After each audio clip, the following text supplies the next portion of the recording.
Okay, this question is from 2024 LALPG. You're asking, how do you run? How do you run with the ball? What's the position of your body, or how do I improve? How do I run with the ball more effectively? I think this is a two-part question, right? Because it's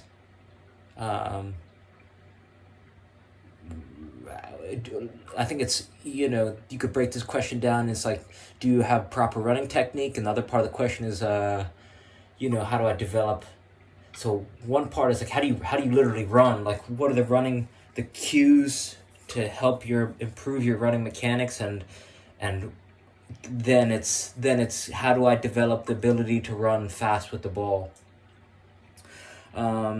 Let's go human first, right? Soccer players are humans first, soccer players second. So if you want a simple way to train your running technique, you can make or you can buy an RMT rope. It's a cheap rope, right? Any rope will do. Ideally, you want a rope that's longer than you are tall. For example, I'm a 5'10" on a good day, so you want your rope to be so for example, I'd want my rope to be 6 feet, because you could always tie knots, which will make it a slightly bit shorter, and you could always tie knots to make it shorter, but you can't, you can't make the rope longer if you've already cut it short, if that makes sense. So I'd go more on the side of longer rather than shorter.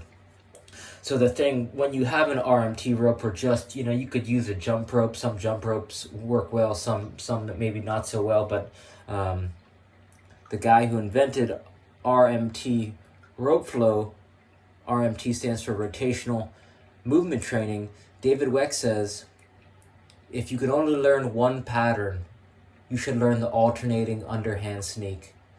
And he says you should do that because what the alternating underhand sneak does, he claims it trains balance on both sides of your feet, right? Because you're going to swing it from, it's 2 pulses on one leg and 2 pulses on the other, and you may not understand what I mean now, but if you just search alternating underhand sneak, SNEAK,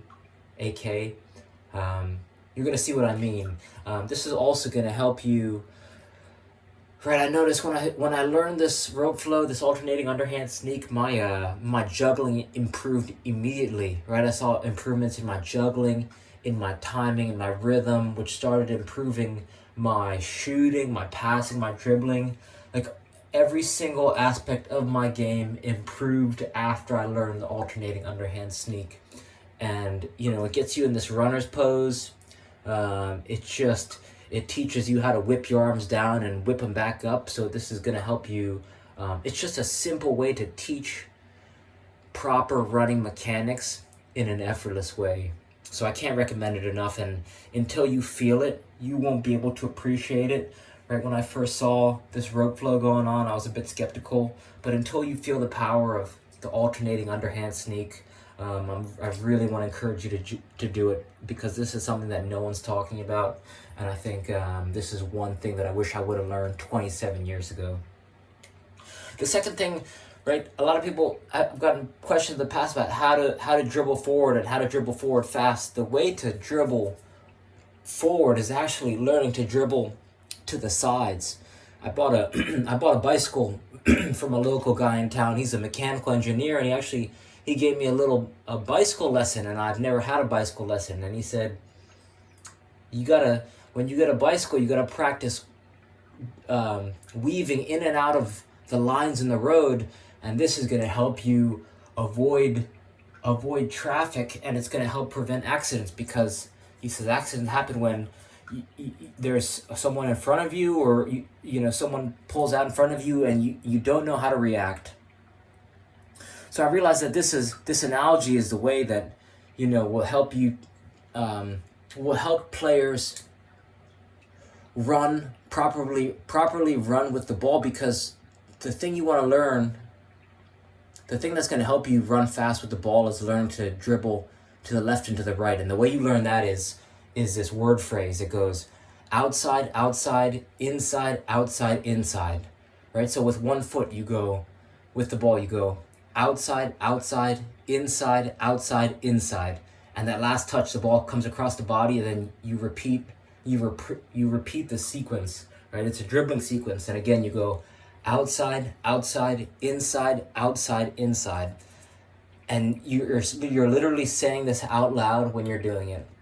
The reason why this is so effective at teaching effective dribbling is because it's easy to memorize this pattern, the dribbling sequence. If it's easy to memorize, that means it's easy to execute. So you want to practice slow in the beginning, saying it out loud over and over and over, right? So because the goal is to turn it into muscle memory so that you're no longer thinking about dribbling when you're dribbling, right? You want it to become second nature. So the way to make it become second nature is repeat this over and over and over. Nice and slow in the beginning, right? Slow is smooth, smooth is fast.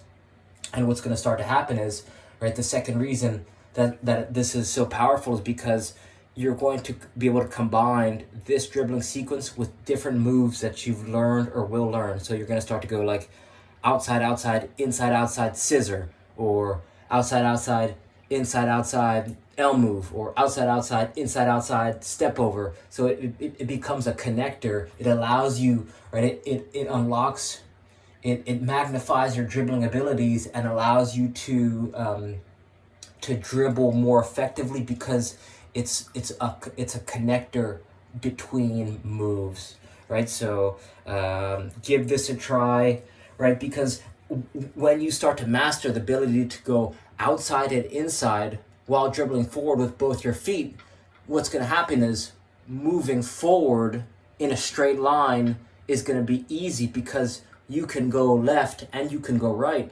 Because there's not a lot of time, being able to change direction on the field rapidly is a timeless skill. So not only do you want to go forward fast, but you also have to cut the ball on the dime, right? Like that's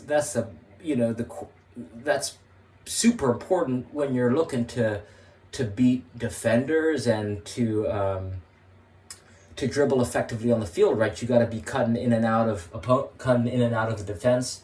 So try that dribbling sequence. You want to start to build this dribbling habit into your daily routine, right? So whenever you're with the ball, whenever you can get some dribbles in, either before practice, after practice. I think before practice is nice because you can get out of your head and into the ball, right? Start to become one with the ball, nice and easy. Outside, outside, inside, outside, inside. Literally saying it out loud when you're doing it, going slow in the beginning, right? I've told players in the past to go slow, and that most players go too fast, and they'll still go too fast because they're trying to rush the process. But the slower you go, the faster you'll internalize it, and the faster that you'll be able to start beating defenders. So the slower you go, I'm telling you, you're going to retain it much better.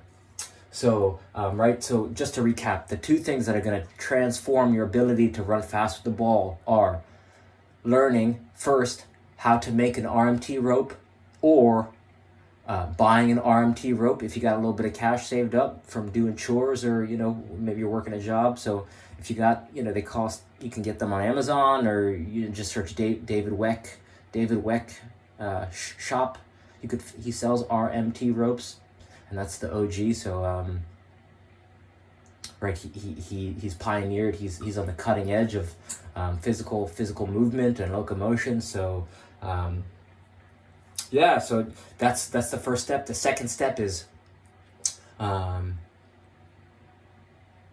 that Tom Turnbull dribbling sequence, right? Outside, outside, inside, outside, inside, over and over and over. And I would say the close third, and that can never do you wrong, right? Because juggling will actually it'll help you develop your ability to run faster with the ball, because juggling is like weighted dribbling. You have to know how much weight to put on each touch when you're dribbling, and so each touch of a dribble is essentially like a first touch. And the way to improve your first touch is juggling different size balls, smaller balls, to improve your precision. heavier balls to improve your power. Right, I say this phrase a lot. It goes, not all the best jugglers are the best players, but all the best players are always the best jugglers. So I think the thing that combines, that combines everything together is if you spend more time developing a juggling habit, that's gonna tie everything together. So reach out with any questions, and I hope this helps. All right, thank you.